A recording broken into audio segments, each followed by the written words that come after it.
Talking Texas football with all of you for the next 60 here at the Voice of College Football. Appreciate you stopping by. If you're watching on the main channel, please head on over to the Texas channel. We will drop the link in the chat. We want to build up the Texas audience, and so you can have a community over there on Texas football all the time, 24/7, 365 all the time. We appreciate all the other fan bases joining in, but you take a back seat to Texas in this hour. So we want Texas fans here first and foremost. But again, all college football fans are welcome. Matthew Miller's here, of course, breaking down the horns. Matthew, what's going on tonight? Nothing much, but I think Texas always takes a front seat to every college football fan base. No, I'm kidding, but maybe I'm not. You'll have to see. But yeah, please subscribe. It helps out. We're here every Monday after every game as well. So check out the Texas channel. That's the deal. Every Monday, 7 Eastern, 6 Central, 6 o'clock where it counts right there in Austin, and talking Texas. And I've got a few things to throw at Matthew. We'll start with the news of the week, which starts with the cornerback coming in from San Jose State and Javion Cole. What's the scouting report on Mr. Cole? Yeah, so he was a 3-star portal transfer, number 1 in the portal currently out of the cornerbacks, even over like a 5-star Cormani McLean. Pro Football Focus had a passer rating of 40.8 when thrown his way. He had 3 interceptions and 10 pass breakups, which were both top 6 in the country last year. So he's definitely a ball hawk type cornerback. I think he plays the ball better than anyone Texas has on their roster currently. I guess you can include him now. So I think he's the best at playing the ball out of all the cornerbacks. I will say he's a little bit undersized. He's 5'10", he's 175. In a PK system, he usually likes the big, long, lengthy corners like Malik Muhammad, who's 6 foot, 6'1". But overall, I think he's a good player. I think he's a slight upgrade over Terrence Brooks, even though I do think Terrence Brooks probably has more upside. I think Javion Cole's a nice player who, if he just plays to his ability, will be the starting cornerback on the opposite side of Malik Muhammad. I think you'll have Gavin Holmes, just like last year, come in, take him out at some point for 10 to 20% of the snaps, but you're going to see him mostly on the field. And then maybe Kobe Black competes for that second starting cornerback, really highly rated coming out of high school. Some sites had him as a low 5-star, most had him as a high 4-star. I think this cornerback position group got a little bit better with this addition. And again, Pro Football Focus had him as a top 20 cornerback overall. So he's definitely a draftable player as well. So slight upgrade here over Terrence Brooks. I think Texas did okay in the portal. I think they could have done a little bit better, but overall it isn't a bad addition, Mark. All right. So if we look at passing attacks against San Jose State last year, no, this is not breaking down specifically, of course, who he faced as a receiver, quarterback combination, or in any way looking at his side of the field. But just in general, USC obviously could fling it as well as anyone with Caleb Williams at quarterback. Again, we'd have to dive into the deep numbers there. Oregon State the next week with San Jose State's a non-conference opponent, really good football team, but not much of a passing attack. Although with DJ Uiagalelei, they threw it more effectively and more often than they had before that. And then they went deep into their Mountain West Conference schedule, aside from a date at Toledo against the Rockets, really good MAC team that won the conference last year or made it to the conference championship game. And then in the bowl game, they took on Grayson McCall and Coastal Carolina. And they fared pretty well in these games after the first 2 outings against USC, giving up 56 and Oregon State 42. And we see his stat line for the season with 38 tackles. And as you mentioned, 3 picks. And if you look at the game log, anything jumps out here. Let's see. He had his picks against New Mexico, Utah State, and Hawaii. Yeah, 3 games in a row. There it is, right in the middle of the season. And passes defense, 10 on the season, 3 against Toledo in particular. So Pro Football Focus obviously puts more of a spotlight on it in regards to grinding down the performance. And you said that wasn't a 40% completion percentage. That was a 40 quarterback rating? Yeah, 40.8 passer rating when thrown against. So, I mean, and just the tape shows you, to me, he plays the ball very well. He's definitely one of those guys where I think he's more of a boom or bust guy. When he's there, he's going to come down with it. And I think if with the right coaching, he can be the best or second best cornerback on this team. Like I said, I think it's an slight upgrade over Terrence Brooks. It's not Takario Davis. Takario Davis takes this secondary in my opinion, to another level. But I think this is a solid addition and solid starting addition. And like I said, Texas and Steve Sarkisian is going to play the best player. So it's either going to be him, Gavin Holmes, or if Kobe Black really shines out, he's got the pedigree. His brother was a very good cornerback with Oklahoma State. He could also play there too. And don't forget, Jahdae Barron actually was getting reps at that field cornerback position. He was the nickel cornerback last year, one of the best nickel backs in the country. He was getting reps over there, so he could play there too. So I think overall, this is a very diverse secondary group. We'll see what they do. Okay, that's the hit on the week. The miss on the week with Dom Williams, the defensive tackle, much, I don't want to say needed, but it would have been a great addition as an all Big 12 performer, first team last year for TCU, and goes to Oklahoma. So Texas is going to see him at least once a year. Yeah. And so this miss lowers the floor on this Texas defensive line. I think Dominic Williams just raised the floor, allows more depth. I don't think he's this A-plus player that people are making him out to be. I know you've fan bases across the country, and LSU, Missouri, Oklahoma, and Texas have kind of been making him out to be like the next Aaron Donald or something. Like if you read on Twitter, like, we got to get this guy. He's a big miss, da-da-da-da-da. And he's getting some of the reports. I'm glad Texas didn't get him if they weren't willing to shell out the number that I've been hearing. It's like $700,000 to $1 million a year for him. And I just don't see that. I just don't see $700,000 to $1 million for someone like that. I think he's a nice player, but I think we have like one or two guys, maybe even more, 3 guys on the roster that are just as good as he is. I don't think he's, like I said, an all-world type talent. He is a good player, and I do think he helps with depth.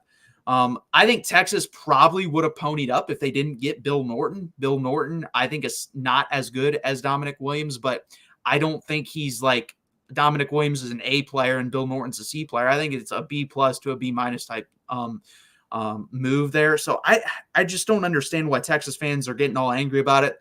Another thing you got to realize, how this plays in the locker room. If he's like the third guy on the team, like when the season starts at Texas, and the first and second guy are like, hey, we're making this much and he's making like more than us, that can cause all types of dynamics in the locker room. So I'm personally fine with missing out. Does it hurt? Of course it does. I'm not going to sit here and say it wouldn't have helped our defensive line room, because it definitely would have.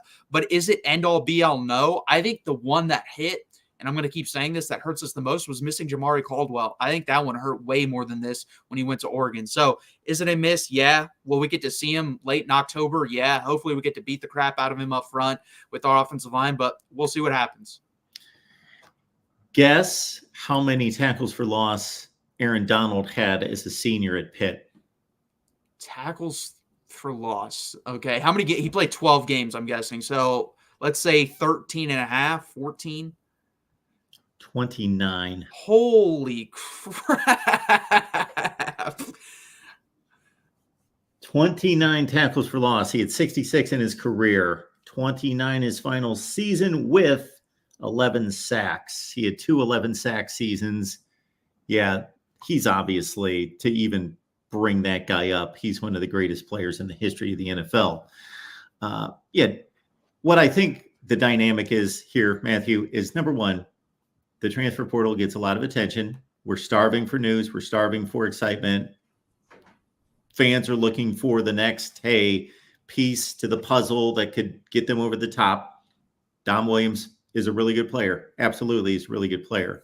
But I think way too much is made out of not just him, all sorts of players, guys that are, backups to backups that are getting 10 and 12 tackles a year are being blown out of proportion because people just want news. I guarantee that even for very ardent college football fans, there were players taken in last week's NFL draft who are really good players, but because they signed somewhere, never moved, never transferred, and filled a position that generally doesn't have stats that you see on a regular basis, you didn't even know who they were. and they were really good players, and they got drafted in the first 3 or 4 rounds of the NFL draft. So don't make something out of somebody like Dominic Williams to be something that he's not. Yeah, and it was just one of those things. They showed some of the clips when he was at LSU, and he's getting like bottle service at like this club, and I'm like, this guy's a good player and all, but he is not this guy. Like, I'm not giving this guy bottle service at a club down Baton Rouge. But they really needed him. If you look at their depth chart, they do not have any defensive tackle. So I understood their situation. And I guess there are reports of he was making like calls last minute, like, if you want me, bump up your offer. And to me, that's another thing too. If that's the number one goal for somebody, I don't want them on this team. Period. I don't. I saw how that worked down in College Station, where that was the number one goal of 90% of the guys on that team is, let's get as much money as possible. And you saw how that turned out. And I love how Steve Sarkisian goes about this as the first thing we talk about is work in football. That will be the last thing we talk about as NIL. If you're bought into Texas, if Texas is your top 3 and you really want to come here, but you're a few dollars off, fine, we can talk that. But if all you want is money, we're good. And I think that's what it comes down to. And I think that's the right way to approach it. Yeah, and it sounds like that's the approach of most of the best teams in the nation, that they know who they are. They know that they're going to get premium talent, and they want a certain mindset. And there's nothing wrong with having a business mindset and understanding, okay, the further you get along in this process, the more you become a businessman and you are working toward an NFL career. But if you're going to make a decision based on $50,000 or $100,000 a year, when you can look out for your future much better by aligning yourself with a school and a brand and a coaching staff and a team that's going to make you so much better than that, and maybe buy you 3 or 4 rounds in an NFL draft, or maybe even just guarantee that you get drafted instead of being an undrafted free agent and all of that. If you can't see that, then yeah, you're probably not necessarily looking at the big picture. No, like if you're looking at a program and they offer you $1 million, but the one that's better developing offers you 500,000, if that's the difference between 2 or 3 rounds, you'll make up that money when you get drafted. So to me, I'm looking at development and stuff like that. And I think Texas, under Steve Sarkisian, look at the last 2 drafts. I think we're in the top 5 in drafted players. So that has to be a thing now. There's really no negative angle to recruit Texas. I think we give fair NIL deals. We're starting to recruit even higher than we have been. And we develop. So I mean, I wish them the best. I'm never going to wish any harm to a kid or anything like that. But Oklahoma really hasn't done much under Brent Venables. He hasn't really produced that much NFL talent. They've struggled mightily defensively, even though that's inside the ball. So time will tell. We'll see if he made the right decision. Leonard Taylor is a case in point. So Leonard Taylor was a 5-star that went to Miami, played 3 years. He was not a bust. He showed flashes. He had his particular games. He didn't turn out to be an all ACC type of player, but he was in that discussion as like a 3rd team honorable mention kind of player, because he definitely did show flashes, but didn't stay for the entire time, didn't get developed to the degree that he should have. I'm not going to speak to his effort or his investment in it, but a 5-star who actually was on the field playing and showed in spurts that he could be the fulfillment of a 5-star and an NFL player, did not get drafted. Now, if he shows up somewhere else, maybe he gets drafted. Yeah, and that's a big money. Like if he goes somewhere, let's say he's a 3rd-round pick, you're losing out on, from undrafted 3rd-round pick, you're losing out over a 4-year deal, $10 million probably. So, I mean, that's a lot of money. And that's what the thing, NIL is cool and all, but you're never going to make that type of money unless you're a quarterback maybe and you're like Caleb Williams type level. But you got to look at development, in my opinion. That's got to be number one. We will take your Texas questions here at the Voice of College Football. We sit down for about 60 minutes with Matthew each and every Monday, 7 Eastern, 6 Central. So make it here and make it a point to get to the Texas channel. Don't know how many people are watching on the Texas channel right now. We got about 40 people watching total. So we will drop the link to the Texas channel because you got Matthew dropping content, Sonny Burma dropping content. Then, of course, our weekly show right here. And I know, Matthew, you and Sonny got together here in the last few days on a few topics.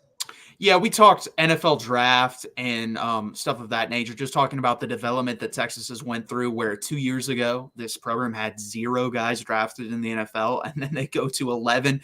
And if Michigan didn't add on a couple guys in the first or in the 7th round, then Texas has the most players drafted in the draft, which is just crazy to think about in 2 years. And I think we're headed on the right path under this staff, Mark. It's going to be fun times. Hopefully we not bounce back, but continues the success that we had last year. Speaking of the NFL draft, who do you think got drafted that Texas will miss the most? And how are they filling in? Who's the next guy in line? So that is an easy question for me. That is Byron Murphy. I think Byron Murphy is a guy that's going to dominate at the NFL level. I think he's going to be I'm not going to say Aaron Donald. I'm going to be done saying that. I think he's the closest I've seen to Aaron Donald, but Aaron Donald's a freak. I'll say Chris Jones, like that type of guy. That's the type of guy he can be in the NFL. I really believe that. And we're going to miss that, especially it doesn't help too that he lose Devondre Sweat the same season. So someone's going to have to step up. And the guy I'm going to continue to go back to is Alfred Collins. We really haven't had anybody that has jumped out to me recruiting wise, but that guy's been on campus. This will be his 5th year. And Chris Ash, when he was here under Tom Herman, said this. He didn't hesitate when he said it. Someone asked him, how talented or who's the most talented guy? Who do they remind you of? He said Alfred Collins, and he said he reminds me of the Bosa brothers and Chase Young. That's how talented they said this guy was. You've seen flashes, and I think if he played to his absolute peak potential, he could be just as good as Byron Murphy. The problem is Byron Murphy brought that energy 99% of the time, brought those great plays 90% of the time. Alfred Collins, it's a coin flip. You see the intensity, you see the energy level come once in a while. Paxton, that's a great call too. I think the edges of this defense are going to be the strength with Barron Sorrell, Ethan Burke, Trey Moore, Colin Simmons. That's a really good foursome that can rotate. And I think you're going to have really good production from there. I think the interior is going to be okay this year. It's not going to be like it was last year. I'd be shocked if it is. Then we're talking national championship instead of winning the getting to the college football play. If you're talking about winning the whole thing, if you get that type of production again from the interior, because I expect the edges to be great this year for Texas. So, folks, this is the week that we're unveiling our all-time program rankings at the Voice of College Football. We've released our first video. It is the Pac-12. Why are we doing the Pac-12? The Pac-12 doesn't exist, Mark. Why are you doing the Pac-12? Well, it's a good way to put a seal on the all-time history of the Pac-12. But we will also take those programs, of course, and put in their new conferences and rank them as well. So this is not a spit at the wall, what you will find in a lot of other locations, just, okay, well, it's got to be USC's got to be number one and on down the line. And then, of course, when we get to the end, when we do all the conferences, we'll put it all together. And again, we are not spitballing this. We are looking at all-time winning percentage, all-time bowl wins, major bowl wins. We are looking at conference championships. We are even going beyond that because conference championships is not a fair comparison within conferences. You've got Michigan State joining the Big Ten in 1953 when half the conference was there 50 years earlier. You've got the ACC starting in 1953. Florida State joined 1992. So we are doing a conference championship percentage as well as conference championships. We're national championships, NFL draft selections, first round selections. We're doing Heisman Trophy winners. We're doing every major position award all through every position. We are doing records during the college football playoff era during the 21st century since 1970. In addition to all time, we're doing AP poll points. We're also looking at how many times those schools finished ranked, top 10 and top 5, all of that. So we're not just spitballing this. This is pretty in depth. Would I love to go even deeper, like go into strength of schedule and everything? Yes, but my database is only so extensive. So we've released the Pac-12. It's out there. It's on the main channel. Check it out. So, is there anything else that you would like to see in an all-time rankings? All-time rankings. So you said players drafted awards. Man, let's see. Oh, I forgot All-Americans. Okay, All All Americans. Americans. I put that Did you in. say I don't know if this is that big of a deal, but Heisman winners? Heisman winners, yes. Okay. Yeah, I think you've hit everything there. We tried. We tried. And again, would I love to put a strength of schedule, but that's crazy That's to try to yeah. figure that out. Unless there's a database out there. And if there is, folks, you find it for me. We would love to include a strength of schedule.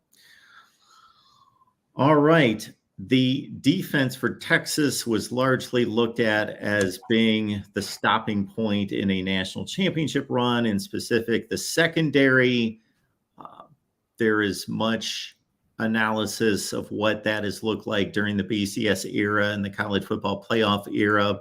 Probably one of the worst defenses that I can think of that won a national championship was Auburn in 2010. We also had the LSU defense, which was not stellar in 2019. Your thoughts about Texas's defensive performance and how good it could be this year?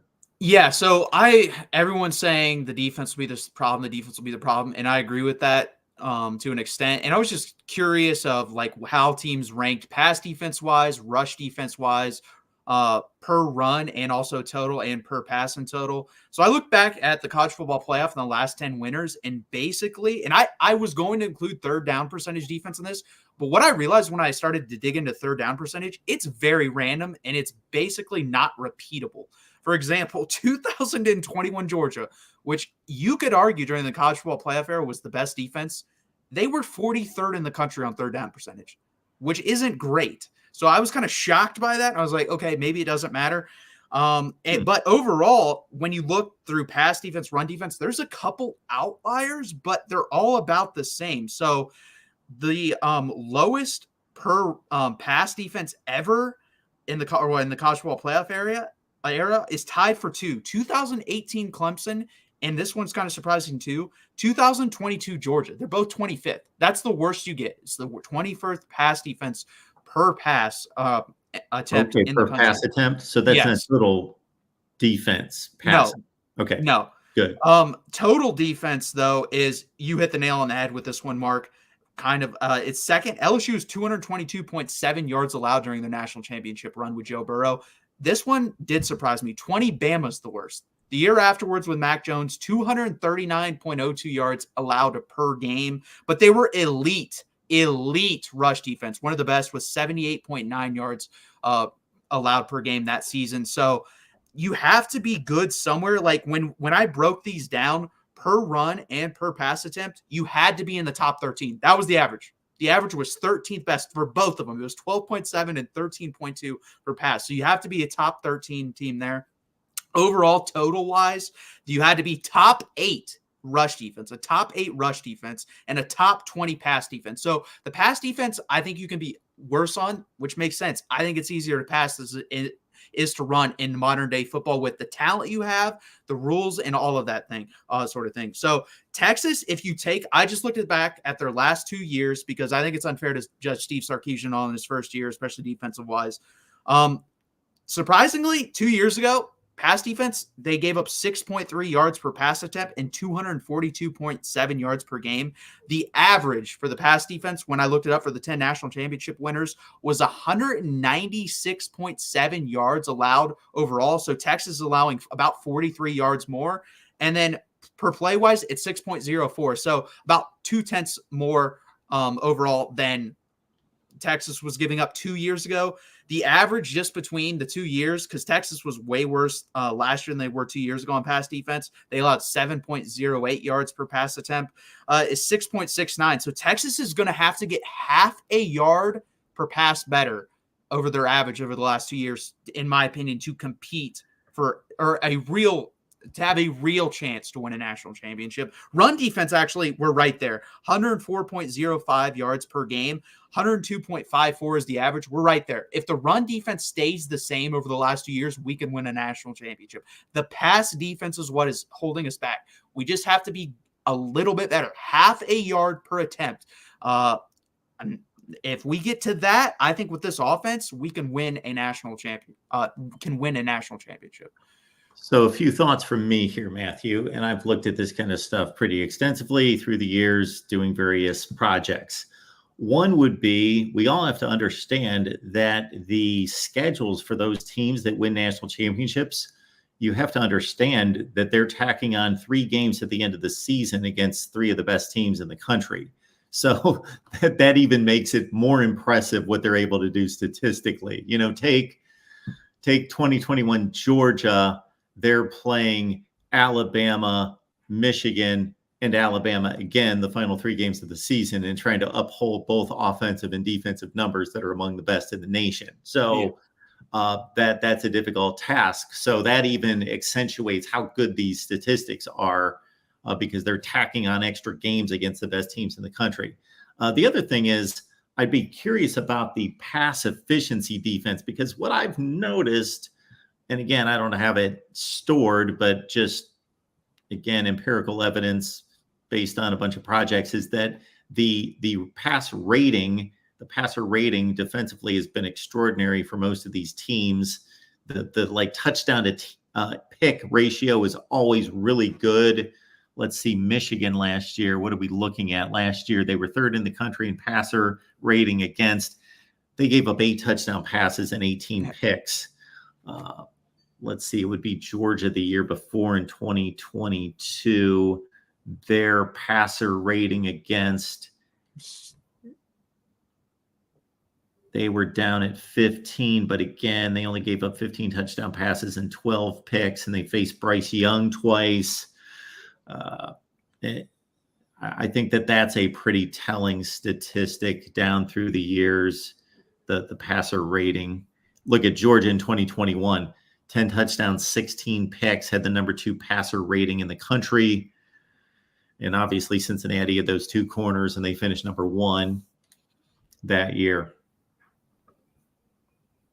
Yeah, I mean, there's only really 2 outliers on this list, Mark, that skew the numbers, and it's 20 Bama and 19 LSU. So I've said, I don't know, about a month and a half ago, 2 months ago, I mentioned for the first time, I think Texas's path to a national championship this year is that formula. I don't think they're going to be elite on the back end. I think their edges are going to be decent enough to get to the quarterback and help out the back end this year. But I think Quinn Ewers is going to have to be a Mac Jones, going to have to be a Joe Burrow, because that's the type of team we have. We have the talent. Honestly, I think 20 Bama is the closest thing that I can think of, because you have Steve Sarkisian running the offense. If I was Steve Sarkisian, I am handing that tape to Quinn Ewers and say, if you execute like this with the talent we have at running back, at line, our offensive line, and at wide receiver, we can do this. And I think we can match Alabama's type of defense. Like I said, run defensive wise, they gave up 113.1 yards per game. They were 12th in the country per run. I think we can kind of be in that ballpark. And they gave up 239.02 yards per game, 6.64 yards per attempt, which was 20th in the country. I think we can be somewhere in there, and I think our offense can replicate that. I think that is the path to a national championship for Texas, and I think, honestly, that's going to be the only path unless the secondary just grows so much. I don't see us going from 7.808 yards per pass attempt to 6.04. I just don't see that happening. That's over a yard per attempt in 1 year with the same amount of talent. I think the safeties have definitely gotten more talented and better, but I don't know about the cornerbacks.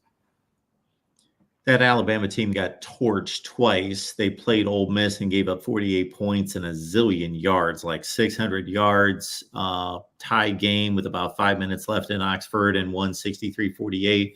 And then they got torched by Kyle Trask and that Kyle Pitts team in the SEC championship game, but won that game. They played well in the playoffs against Notre Dame and Ohio State. The LSU team in 2019, I got to say, when they really needed it against Clemson, that was a tight game, 28-25, late 3rd quarter, early 4th quarter. And they really played a great 4th quarter against Trevor Lawrence and pitched a shutout to close out that game. And at the Oklahoma game, all you had to do was watch the first 10 plays of the game and you knew who the superior team was. So giving up 28 points was like, it didn't matter. So I'm sure that was a ton of garbage yardage because they completely blew them out of the stadium. But they faced 2 of that year, of course, in a classic game, and played a just brutal schedule, Texas included, of course.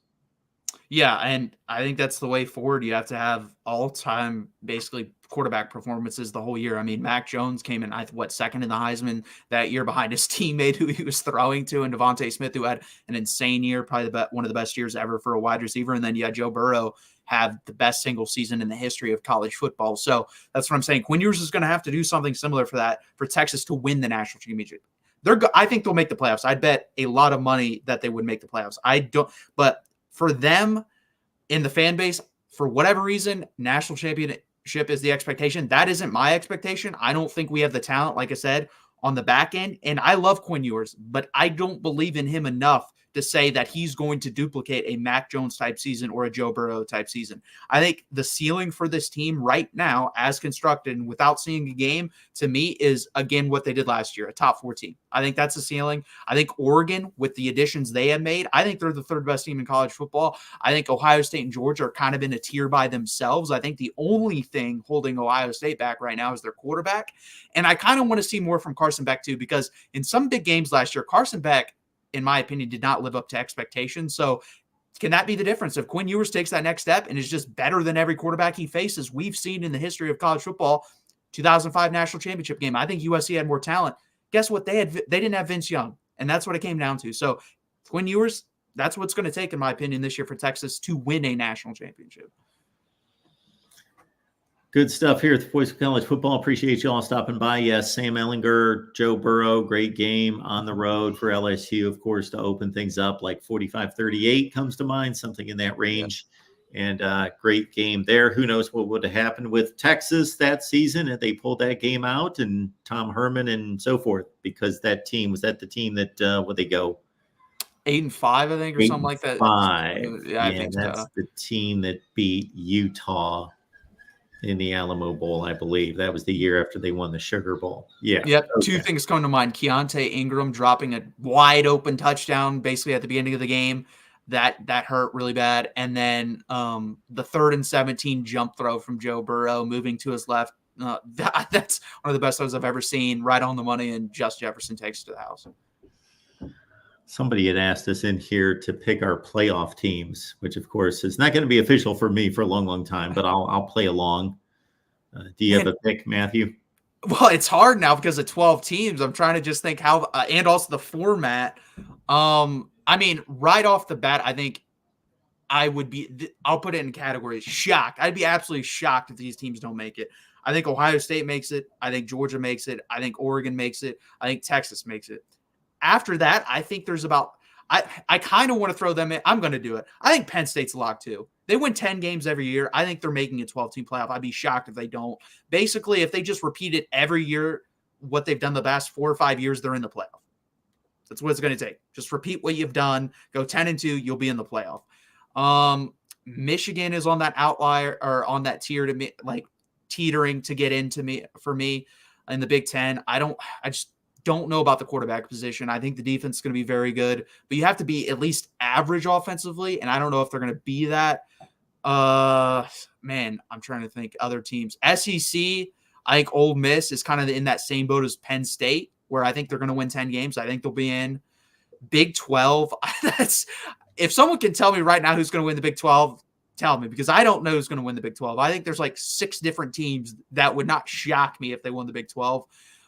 So the winner of that, I would if Jeff Fish didn't take the Washington job, I think Arizona, I'd put my money on Arizona. I don't think that's going to happen anymore. So I think it's either going to be Kansas State or Utah representing that conference. Let's see. And then it just, you have to have a group of 5 champion, don't you? And you skipped the ACC, didn't you? Yeah, I'll pick Clemson. I'll take Clemson in the ACC. I think Florida State takes a little bit of a step back, and I think Clemson is probably going to be a little bit better than they were last year. So I'll take them. Sleeper, dark horse, Virginia Tech. They have a lot coming back. We'll see what happens. I don't 100% believe in that though either. I don't even know who I would take in the group of 5. Like I don't know, because all the good group of 5 teams are in the Power 5 or Power 4 now. So I don't know out of there.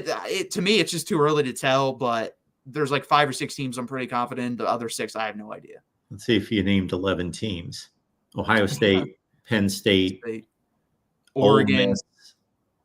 Okay, or in the Big Ten, Yeah. Ohio State, State, Oregon, Oregon, Penn State for State. sure. Yeah. You're kind of on hold with Michigan. You've got Yeah. Clemson, you've got Ole Miss, you've got Georgia, Texas. Texas, a Big 12 champion. Yeah. That's 8. Yeah. I have no clue who the other 4 are going to be. I mean, I'd be guessing at this point.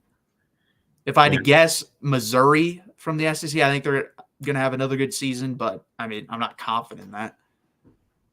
Okay, if we're going to go outside of the 8 or 9 that we just mentioned, that seem to be the general consensus, and I think Utah's not a clear-cut favorite in the Big 12, but I think they're the best team in the Big 12. But I wouldn't be surprised Kansas State in particular. Oklahoma State, of course, has quarterback, running back.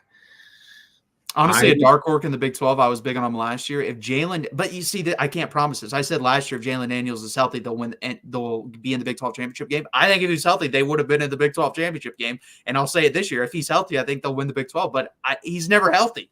But that would be a dark horse to look out for in the Big 12. Okay, my dark horses are going to be. I like your Virginia Tech pick. They have a high level of production coming back. Tennessee's a dark horse for me. Yeah. USC is a dark horse for me. And I guess you could say all sorts of teams in the Big 12. I never put anything past Chris Kleiman. I think they're a buttoned up unit and they'll compete. I don't know if Penn State's they're really not a dark horse. So those are my dark horses. I'll say Tennessee, USC, and Virginia Tech. Yeah, I could see Tennessee. It's going to be interesting. It's going to come down to Nico for them. If Nico is the guy who came in and played pretty well, in my opinion, for his first start ever versus a good Iowa defense in the bowl game, I think they can make the college football playoff. Notre Dame too. Why Notre Dame will make it? I don't know why I didn't mention them. Yes, I am on the Notre Dame bandwagon as well. So basically, I think there's 8 or 9 teams that are pretty likely, and I think there's like 3 spots open. We have a good list of dark horses in the chat, which very well lines up with my ±3 theory. So we've got Sandra with a West Virginia selection. We've got, we didn't even mention Alabama. How in the world could that happen? Rutgers. Rutgers. Man, what is the money? The money on that to make a college football playoffs got to be insane. Nick, they've got to win 10 games. Yeah. They've got to win 10 games. Rutgers. Okay. Syracuse. Yes. That's a bit of a stretch as well, but I like it. And of course, Ole Miss has killed the portal. And yes, Utah looks solid. That's the thing, though, too. Like, you're going to have to win the Big 12 because I don't think the Big 12 is getting 2 teams in the college football playoff. I just don't see it happening. Yeah, on one hand, I think there's so many spots there that you would think all the major conferences would get 2 teams, but just look at last year as an example. Oklahoma State's not getting into the playoff at 9-4 after getting drubbed by 4 touchdowns in the Big 12 championship game. So, yeah, it might be a rough go for a Big 12 runner-up because this league's just going to cannibalize itself.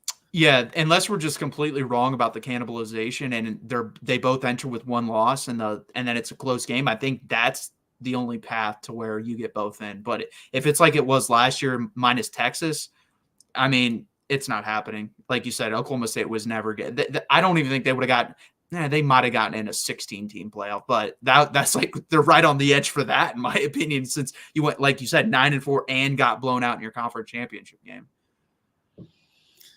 Absolutely. All right, everyone. Comments and questions, we will take them. Matthew, was there anything else that you wanted to hit on tonight? Not really. It's kind of a dead period for Texas football right now. You know, you had the last couple days, or what was it, last week where you could enter the portal. No one really entered the portal from Texas ever since Terrence Brooks, which he hasn't even picked a school yet, but he has been reached out to by quite a bit. So that's going to be interesting to see where he goes. But Not right now. No, it's pretty quiet. And I think that's a good thing. You know, for a while we were in the recruiting battles and losing recruits and also losing guys off the roster. So now it's just time to honestly, just get this team better, get them ready to go for the season opener. Again, folks, if you want a deep dive on all-time program rankings, and I understand my introductory video is not going to get a whole lot of people excited because it's about the Pac-12 and the Pac-12 is defunct, but I thought, hey, this is apropos to put a bow on the final rendition of the Pac-12. All the numbers are sealed. That's what it's going to be for all of history in the Pac-12, and you can guess who is by far and away. I don't think there's a category in which this particular program does not lead the Pac-12, every category, except for like record the last 10 years, but all the all-time categories. And it's a very interesting dynamic of Utah, Oregon, and Washington almost have identical records in the last 10 years. That's pretty interesting. And USC and Oregon's records are almost identical. Their winning percentages are identical since the year 2000. Well, when you're done with conferences, will you rank them just overall? Put them all together. Yes, okay. We'll put it all together. So what we're going to do, we're going to do every conference. I'm also going to do a live stream so you guys can call and fill up the chat with all sorts of questions and comments and everything I did wrong. And and we try to put it into context as well. I don't know anybody out there that is looking at conference championships by a percentage basis. So keep that in mind, that's about as fair as you can slice it. The other dynamic that's impossible to fight through is basically Utah was a group of 5 team before 2011. And there are tons of examples, Louisville, et cetera, et cetera, et cetera. So they all entered big time college football at different times. So Utah's records are a little elevated against weaker competition. And you can't necessarily validate those conference championships in the WAC. And so it's impossible to have a perfect system, but we do the best we can. I have a feeling I know the top 2 in the Big 12. I think it's going to be, unfortunately, Oklahoma 1 and Texas 2, but I could be wrong on that. Yeah, there's a pretty significant win percentage difference off the top of my head. And really everything, Oklahoma's got a pretty decent lead. Now, I don't know if there was a difference in when they joined the conference. I don't know that either. I don't think so. If there was, it wasn't like a big gap. It was a couple years. All right. Very good. Well, we do appreciate you being here, folks, at the Voice of College Football. And Matthew and I get together every Monday, 7 Eastern, 6 Central. So make it a point. Bring your friends in here. 1 or 2 or 50. We will take as many as we can get. We would love to build up the Texas channel and this Texas show in particular. So we appreciate you being here at the Voice of College Football. Our next stop is in 2 hours on the USC channel. Speaking of which, USC and our Trojan Conquest live show with Matt and with Tim. And that is tonight at 10 Eastern, 7 on the West Coast. And we will see you then. Matthew, thanks for making it happen. Yeah. Thank you, Mark.